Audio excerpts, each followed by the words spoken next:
आता एसटी कर्मचाऱ्यांना शासकीय सेवेत घेतलं पाहिजे असं त्यांना वाटत नाहीये। विरोधी सरकार असताना त्यांना असं वाटत होतं की नाही एसटी कर्मचाऱ्यांना सरकारी सेवेमध्ये घेतलंच पाहिजे। आता त्यांची वाचा कुठे गेली? आता त्यांचा आवाज काय येत नाहीये? आता कुठे गेले ते सदावर्ते? डंके के चोट पे मी एसटी कर्मचाऱ्यांना सरकारी सेवेमध्ये घेणारच, सरकारी कर्मचारी म्हणून घेणार असे म्हणणारे सदावर्ते गेले कुठे? खोत गेले कुठे? आता फक्त डोळे वटारले तर ताटाखालचं मांजर होऊन गपचूप बसलेले आहेत। त्यांची तेवढी हिंमत नाही आता एसटी कर्मचाऱ्यांसाठी रस्त्यावरती उतरण्याची। हा नाही, मला हाक मारायचीच होती तुम्हाला।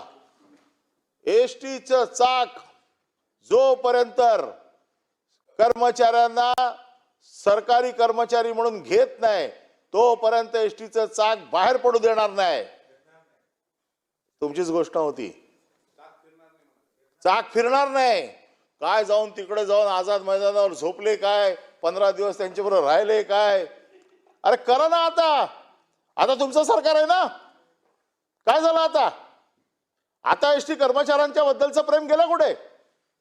आणि या एसटी कर्मचाऱ्यांना जर जगवायचं असेल ना तर पहिले एसटी जगली पाहिजे, मग एसटीचे कर्मचारी जगतील। परंतु एसटीच्या कर्मचाऱ्यांच्या माध्यमातून त्यांच्या गळ्यावरती सुरी फिरवून तुम्ही एसटी मारली असा माझा तुमच्यावरती आरोप आहे।